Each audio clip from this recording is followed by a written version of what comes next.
Honda.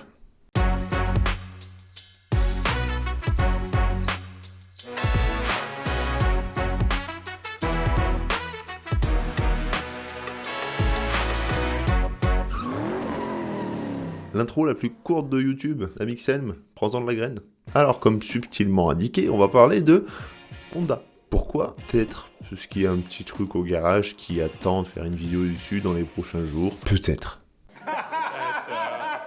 Mais arrête de me craquer mes trucs tout de suite. On bat les couilles, frère. Bon, Honda, il faut le savoir, ça vient du Japon, pays du soleil levant, pays où tu peux trouver des vaginettes derrière le rayon Pikachu.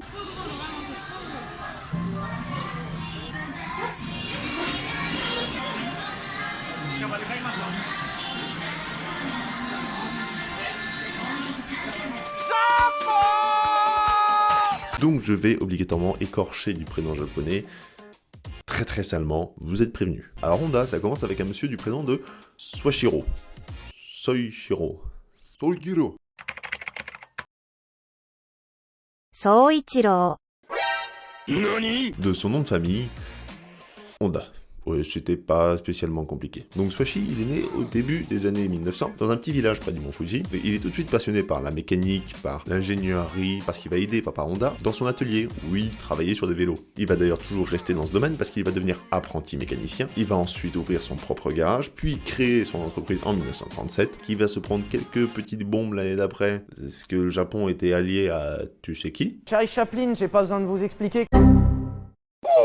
Et on arrive directement en 1946, le Japon est un petit peu amoché, et il faut motoriser ce Japon d'après-guerre. Alors chez nous en Europe, c'est là où on a vu apparaître toutes ces petites voitures d'après-guerre, donc ça va être, chez les Italiens, ce sera la Fiat 500, chez nous, Français, on a eu la 2 chevaux, et on a eu les BMW Zeta chez... les Verdun. Au secours! Mais chez Honda, on va faire encore moins cher, c'est-à-dire qu'on va prendre des petits moteurs de générateurs qu'on va monter sur des vélos, des Solex en gros. Et la première Honda est née comme ça. L'année d'après, en 47, ils te peaufinent un peu le truc et ils te sortent le vrai premier modèle, la Honda Type A. Vélo. Générateur. Honda Type A. Qui te sort la puissance phénoménale de un cheval.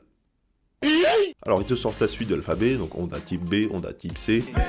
Comme la baleine, comme le crocodile. Ça reste toujours très basique, et d'ailleurs, t'allais pas acheter ça chez un concessionnaire, t'allais acheter ça chez un marchand de vélo.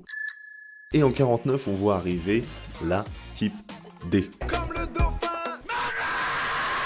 La première vraie moto de chez Honda. D pour Dream. Si t'as fait au moins 6 mois d'anglais, tu sais que ça veut dire rêve. Là, le rêve, il fait environ 100 cm3 et 3,5 chevaux. On a quand même fait x3 par rapport à la Type A, mais bon. Surtout que niveau prix, c'était pas donné l'engin. À l'époque, c'était vendu 150 000 balles. 150 000 yens.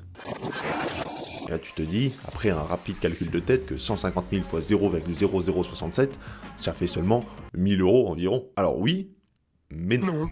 Parce qu'il faut prendre en compte l'inflation. 150 000 yens de l'époque, ça fait aujourd'hui environ 7000 €.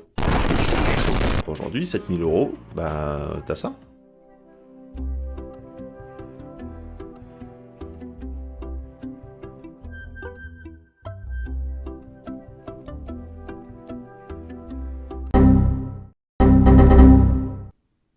Et à l'époque, 7000 €, t'avais un vélo de 3 chevaux et demi. Mais ça se vendait, parce qu'ils ont continué, ils ont fait type E, type F. Comme le faucon. Et en 1955, Honda, c'est LA plus grande marque de moto du Japon.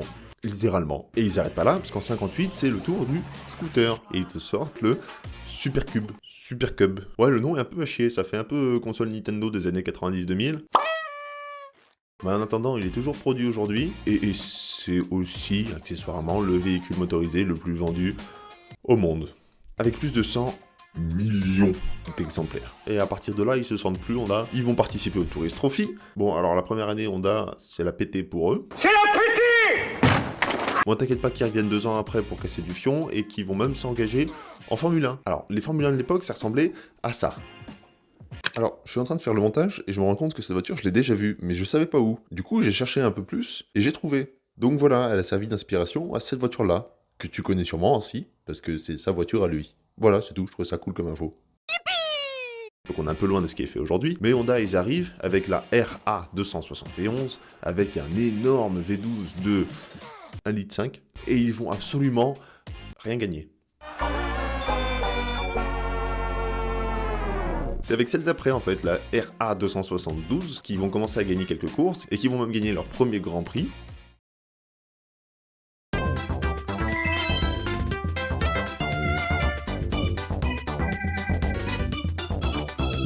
Qui sera la première victoire d'un Grand Prix par un constructeur japonais. Et c'est aussi dans ces années-là que Honda va commencer à vendre des voitures adaptées au Japon, c'est-à-dire des petites voitures, des petits camions, des petites sportives, mais ça se vend bien. Et surtout avec le premier modèle d'une longue série que tu connais obligatoirement, la fameuse Honda Civic. Et ouais, ça date, hein. La première Civic, elle date de 1972. Et elle est toujours là aujourd'hui, 10 générations plus tard, et 24 millions d'exemplaires plus tard aussi. Ça fait beaucoup là. Et donc la Civic s'est vachement bien vendue, et aux États-Unis aussi particulièrement. Alors c'était la voiture au bon moment, parce que au début des années 70, j'en ai déjà parlé dans pas mal de vidéos, mais il y a eu un petit événement qu'on appelle le crack pétrolier, et donc c'était le bon moment d'avoir une petite voiture qui consomme pas beaucoup. Et les ricains, ils savaient pas trop faire ça à cette époque-là.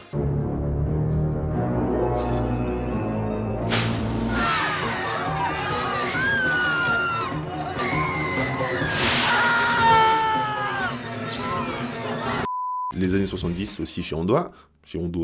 Les années 70, c'est aussi là que Honda va te sortir un de leurs principaux monuments, pas sur 4 roues, sur 2. C'est la Honda Goldwing. Ah oui, on parle bien de la grosse moto, tu sais, qui fait la taille d'une voiture, qui est aussi confortable qu'une voiture aussi, tu me diras. D'où le surnom de voiture à 2 roues.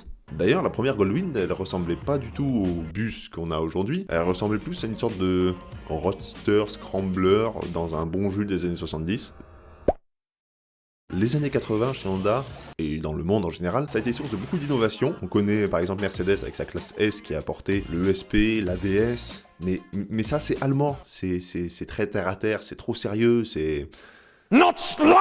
Et chez les Japonais, on est plus du genre à développer l'électro-gyrolocalisateur. Ouais, en gros, c'était l'ancêtre du GPS, où ils ont aussi inventé les 4 roues directrices, qu'on a retrouvées chez Mercedes, sur la classe S. Et aussi sur quelques Renault, on a eu la Talisman ou la Mégane 4 RS, il me semble. Donc on parle bien de roues directrices et pas de roues motrices. C'est aussi notre invention un peu folle chez Honda, par exemple avec ça. Alors, oui, c'est une Honda City. Oui, c'est un petit scooter. Ceci est la Honda City avec motocompo. City in city. City. City. Honda, Honda, Honda, Honda. City. Alors, dans la tête de Honda, les grandes villes étaient déjà surchargées à l'époque, donc pour rouler en voiture dans une grande ville, c'était compliqué. Donc dans l'idée, c'était d'avoir une petite voiture pour aller jusqu'en bordure de ville, et en bordure de ville, tu te gares, tu sors de ton coffre ton petit scooter 50 cm3 pour finir le trajet jusqu'au travail. Spoiler, ils en ont pas vendu beaucoup. Honda, Honda, Honda, Honda. Mais surtout, fin 80, chez Honda, c'est là où ils vont te sortir un monument dans le monde du moteur. C'est un peu l'hostie des fans de tuning, c'est le VTEC.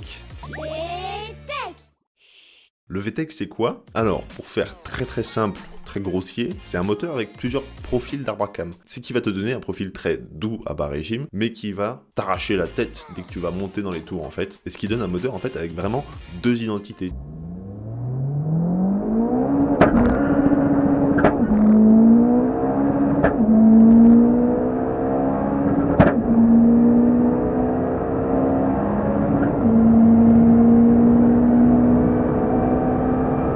Et ça a donné des voitures comme la Honda NSX, la Ferrari japonaise, qui s'est pas très bien vendue chez nous, parce qu'elle était vendue le prix d'une Ferrari. Pourquoi acheter une voiture au prix d'une Ferrari quand tu peux t'acheter une Ferrari? Ah oui, c'est vrai. Alors par contre, elle se vendra quand même bien au Japon et même aux États-Unis, mais sous la marque Acura. Alors Acura, j'ai pas dit, mais c'est la marque premium de chez Honda, un petit peu comme Lexus avec Toyota. Alors tout en même temps, dans les années 80, Honda revient en F1. Tout en même temps, Honda revient en F1 dans les années 80. Ils vont fournir des moteurs pour une petite écurie, pas très connue, Lotus, avec un petit pilote, pas très connu, Ayrton Senna.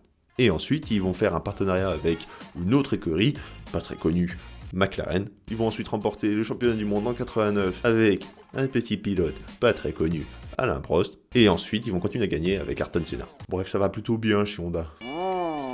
On était contents. Et aujourd'hui, Honda, c'est plus de 100 millions de voitures vendues, c'est plus de 300 millions d'euros. Pour la moto, ce sont les numéros 1 au monde. Ils t'ont fait des moteurs pour bateaux, ils te font des avions, ils te font des robots. Jolie jambe, ça ouvre à quelle heure? Et qui dit marque japonaise dit fiabilité à toute épreuve. Et Honda ne fait pas exception. Et là, vous attendez le mais. Ah oui, sauf pour un petit souci ou deux sur des modèles hybrides, Honda ils ont eu un autre petit souci. Bon, pas grand chose. C'est juste les airbags qui peuvent t'exploser la gueule et t'envoyer des petits bouts de voiture dans la tête. Oh oui, oui. Bon, en vrai, c'est pas très drôle parce qu'il y a déjà eu une quinzaine de morts à cause de ça. C'est ce qui a été appelé l'affaire Takata. Alors oui, les airbags étaient fabriqués par l'entreprise et ils ont utilisé, au début des années 2000, du nitrate d'ammonium qui sert à gonfler les airbags en cas d'accident. Le seul souci, c'est que ce nitrate d'ammonium, il peut se dégrader avec l'humidité et la chaleur. Ça peut arriver qu'on conduise une voiture sous la pluie. Et en se dégradant, ce nitrate d'ammonium, ça fait gros boom. Ça fait paf! Alors je suis désolé, je mets encore en pause la vidéo. Je faisais le montage et je me suis rendu compte que nitrate d'ammonium, ça me parlait aussi. Du coup, j'ai là aussi fait des recherches un peu plus approfondies. Et le nitrate d'ammonium, ça peut causer ça aussi.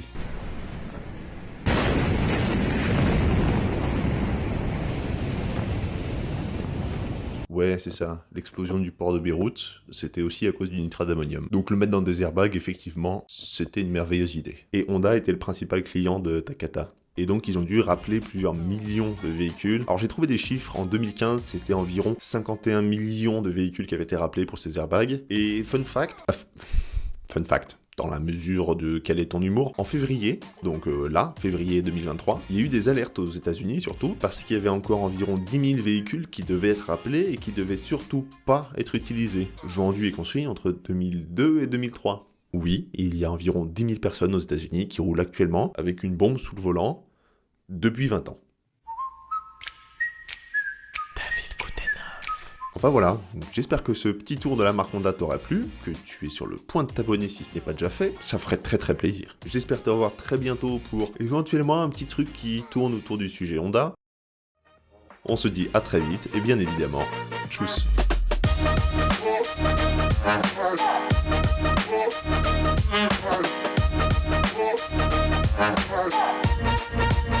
Hey!